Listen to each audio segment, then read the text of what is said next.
This is the Cubs Postcast, your instant game reaction for the Chicago Cubs. Part of the Locked On Podcast Network. Your team every day. What's up, everybody? Welcome into the Locked On Cubs Postcast here on the Locked On Cubs YouTube channel. My name's Joe George. If you missed the announcement, I am joining the Locked On Cubs team. I'll be doing these 15 to 20 minute postcast shows. Sam and Matt will continue as always doing their shows. Sam will be on a little bit later tonight, but we'll be doing these shows for about 20 minutes. Grew up in Illinois, so I'm the new guy doing these shows. So we'll be here after every day game, every Saturday, Sunday game, 6 days a week. We will be here doing these shows. And the Cubs get their first victory in 2025, finally. We all know there was a sour taste in our mouth after the Japan series. If you got up at 5 o'clock in the morning, or if you're on the East Coast at 4 a.m. or 3 a.m. on the West Coast, it sucked that they lost those games. So it's nice to see them get the victory today over the Diamondbacks 10-6. A lot of stuff that happened in this game. 2-out runs all over the place. Justin Steele was solid. We officially saw the 8th and 9th inning roles that played out for the Cubs. Peter Crow-Armstrong was a lot of fun as well in this game. He is just one of the most electric players. Right away, I see Aaron here. Stressley got it done, LOL, in the chat. Yes, Ryan Stressley, you all got an introduction to him as well a little bit in the 9th inning. Let's talk about this game. Ian Happ, we'll start there. First home run of the season for the Cubs. Very good performance from Ian Happ tonight. You needed that one. 2 hits, 5 at-bats, 3 RBIs, including the homer, and then Miguel Amaya, his second career 5 RBI night, sealing the victory for the Cubs there in the 9th. Look, man, I love Miguel Amaya. I love the idea of Miguel Amaya, and I want more of this. So starting the season this way for me was huge. He's one of my, of the guys that are going to make the Cubs tick this year, he's one of the guys at the top of my list of, how far can they go? I think it's going to be a lot based on what Miguel Amaya brings you. You're going to need stuff from him at all times to really be consistent. Just hitting from the catching position would be huge. But we also saw all over the place good defense in this game. I mean, we saw good defense. We saw good base running. The Cubs just played good baseball from an offensive perspective. We'll talk about the pitching here in a little bit. But from an offensive perspective, this was really everything you could ask for after what happened in Japan. So domestic opener happens, and you get the victory. You get the first time. You can fly the W, obviously. Not literally because they're not in Chicago. But look, it's, do I call you Joe or George? Joe is fine, or George, whatever you want to call me. It's 2 first names. I know it's confusing. But look, this was everything I think we wanted in this first game of the season for the Chicago Cubs. And there's a lot of really positive things, not just in terms of getting the runs. The most important part of this is that they got the runs with guys when there was 2 outs. The first 8 runs all come with guys with 2 outs. That, to me, is a huge marker of what is supposed to be a good baseball team. You have to have clutch performances. Obviously, you want guys drive in earlier in at-bats and things like that, or earlier with less outs. But having 2 outs in an inning and getting guys home is a huge accomplishment for a baseball team, and they need to do it consistently. You have to be clutch.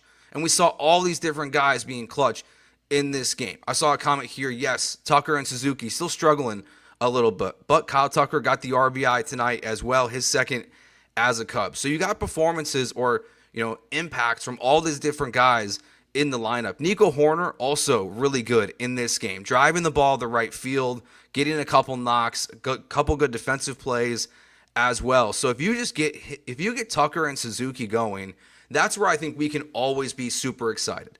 Yes, Kyle Tucker is going to be fine. See it here from Dak Attack in the chat here. Totally agree.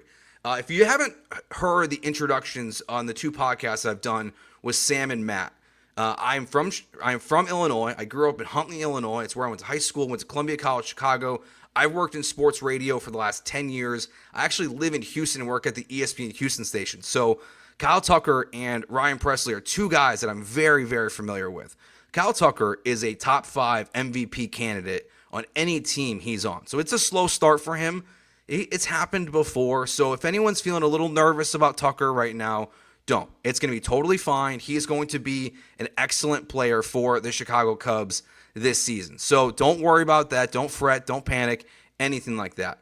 But I want to talk about Peter Crow-Armstrong too. Because yes, if you look at his batting average through 3 games, it's a .091. Not a strong start. But we saw already again what he makes, the impact he makes on this game if he just gets on base. He gets the walk, and then he gets the steal immediately after. There's the play where it's a ground out to shortstop. 90% of the guys in baseball, like, they're out, but PCA is able to get there because he's just so fast. He's just so electric. And even when you just see him, in center field, like, you see what he can do just tracking the ball down. And it's just one of those things where, like, it's so different out there. They were talking about there on the broadcast, like, all these young guys that are out there. Yes, I know it's Peter. I just call him Pete. It's always an accident that I make. It's a mistake I'll make most of the time. But PCA is just so electric there on the field, whether he's on the base pass or just playing center field. It's just such a weapon for this team. And not just him. That was my other big takeaway from this game. I'm curious how you guys felt watching it. Just seeing how aggressive they were. We saw Kyle Tucker go for a steal that obviously did not happen just because of the way the play played out. But we saw Nico Hoerner being aggressive on the base pass. Feels like they're gonna play some kind of not small ball, but they're gonna be aggressive on the base paths this season. And we saw the chaos that what PCA can do to other teams when he's going for second and third base constantly. And it just feels like you can see that working for a lot of the other guys as well, or if the Cubs are just constantly moving and running, they can do a lot of really good things on the base paths that not a lot of other teams do. And that to me is where it's just one of the Cubs' biggest advantages this year should be the pace at which they play on the base paths. They can just do so much more. I mean, I think the Diamondbacks are actually a great example of another team that can do a lot of this as well. But Ian Happ, Miguel Amaya, all those guys had great games. During these shows, we're also going to do a couple other different things that'll kind of separate this shows from what you guys normally hear on the channel. So let's get to our Locked On Player of the Game. This is the Locked On Player of the Game. This one's tough. Opening day, this is a tough decision here. Miguel Amaya, Ian Happ. I'm going to go Miguel Amaya here. 5 RBIs, his second career 5 RBI night. Yes, it was just kind of the cherry on top of the ice cream sundae there in the ninth inning. But as we saw with Ryan Presley, kind of need those insurance runs sometimes. So Miguel Amaya is going to be our first Locked On Player of the Game. Plus, let's get to our turning point of tonight's game. Time to reveal where the game was won or lost. It's the turning point. We're going to talk more about the bullpen here and Justin Steele in the second segment of tonight's show. Only leaving with 2 runs of damage when Nate Pearson's on the mound with bases loaded and no outs. That, to me, is the turning point of tonight's game because that could have really sent this game into a spiral, Cubs fans into a panic. I know I'm not sure many of us feel good about the bullpen after this game. You don't want to have to score 10 runs every single time, the Cubs play to get a victory. But that, to me, is where only allowing the 2 sacrifice flies and then getting the fly out to Happ to get the third out of the inning, that, to me, is where, it's going to be, like, that, to me, is easily the turning point of tonight's game because it could have just gotten so bad so quickly with what we saw from him in that moment. All right, we will take our first break. Remember, these shows will be about 20 minutes. So when we get back, we'll talk about the pitching, what's going on the roster, what we saw from the roster tonight, including the 8th and 9th inning setup officially being locked in, at least for now, by Craig Counsell. All that next here in the Locked On Cubs postcast on the Locked On Cubs YouTube channel. Get the supplies you need from the site made for skilled trades. Supply House. Whether you're in plumbing, HVAC, or electrical work, Supply House is the reliable way to order products online. Their easy-to-use website is packed with helpful resources and the latest product info for you to help get the job done right. Plus, with the complete inventory of over 200,000 parts from 400 plus top brands, you'll finally find exactly what you need delivered fast from coast to coast. Join the Trade Master program today at supplyhouse.com/TM and start ordering plumbing, HVAC, and electrical supplies with just a few clicks. Plus, use promo code SH5 for 5% off your first order. That's supplyhouse.com. Today's show also brought to you by FanDuel. March Madness is here, and FanDuel is giving you the chance to get in on the action like never before. Right now, new customers can get $200 in bonus bets when your first $5 bet wins. That's 200 extra bucks to use on everything from buzzer beaters to Cinderella stories and even who's cutting down the nets. Or buzzer beaters in the NBA. Josh Giddey, what a shot tonight. I'm rolling with the Houston Cougars. Seeing them play up front and personal all the time. Love Kelvin Sampson. Think he's a great coach. I'm going with the Cougs to win it all this year. That's where my money's been going, at least so far in the tournament. Visit FanDuel.com and get in all the college hoops action all tournament long. All right, Justin Steele, his first performance, well, I guess, no, it's not. It's so weird. I know I'm going to do that a couple times. His second start of the season. Forgot about the Japan games for a second. Darren says, come on, Joe, face the camera on the ad. No, I got two screens over here. I got to read it on the right side. But look, Justin Steele was solid in this game. He goes only 5 innings. Didn't really think he was going to go out there for the 5th inning. I saw Sam tweet that as well. Was a little surprised with where the pitch count was. Just being, his second start of the year, but really coming off spring training, because that's really what the Japan series was. Yes, it works against you. You're 1-2 to start the season.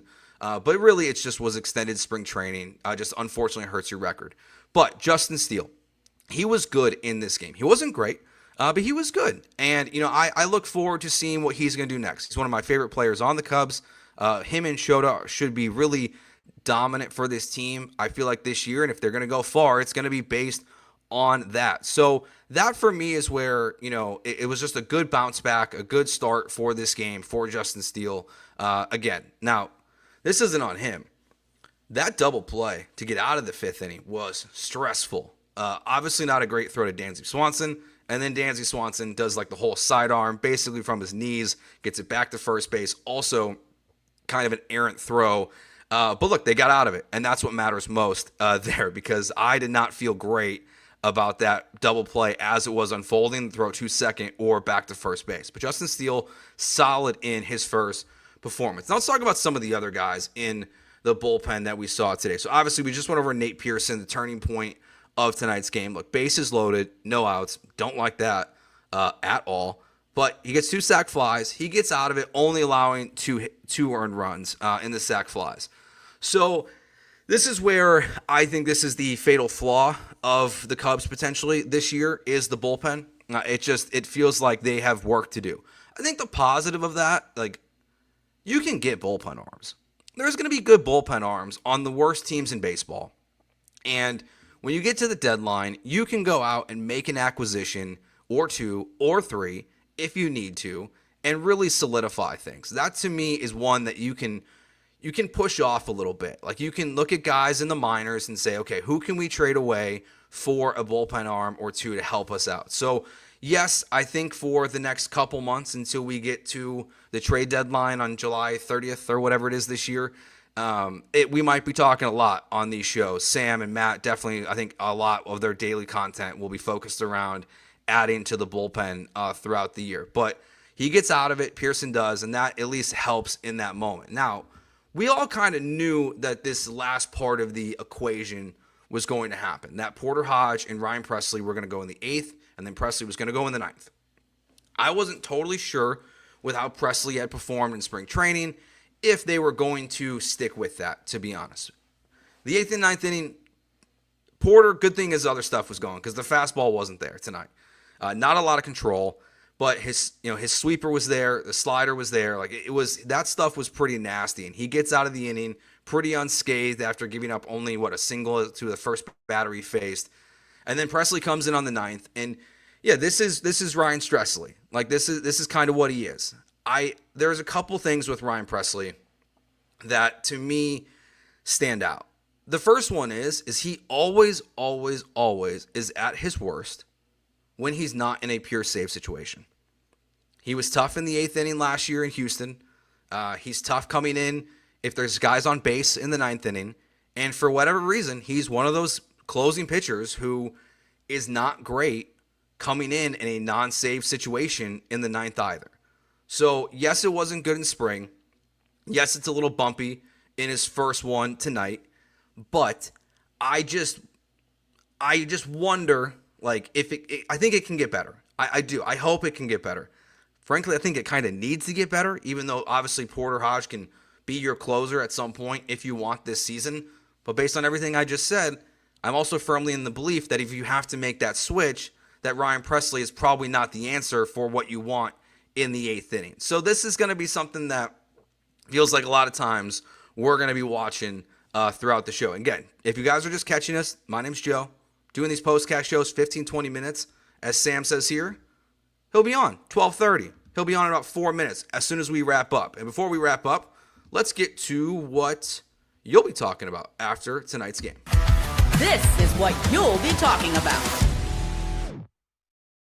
I think the two things Cubs fans will most be talking about after this game will be A, Ryan Pressly and how the 9th inning went, and / Porter Hodge, just kind of that combo of the 8th and 9th. That'll be something, but also just the offense. 10 runs in the first, the domestic opener of the season. Getting the first victory of the year is a huge thing for Cubs fans, because obviously all of us want to see this team win as much as possible. So this was a good start, to the domestic side of the season. Now that we're past the Japan series and the Cubs are 1-2, and we can move forward, and we will be here as well after every single game. We're going to be doing these 15 to 20 minute shows after every single Cubs games throughout the year. Whether it's a 1:20 game or a Saturday or Sunday, we'll be here 15 to 20 minutes as well. And remember, also the audio will be available just like it is for the normal Locked On Cubs show on the Locked On Cubs audio feed. Apple, Spotify, wherever you get your podcasts, you can find it there. It will be there as well for you. So thanks for checking us out for the first time. Appreciate everyone in the chat. Awesome seeing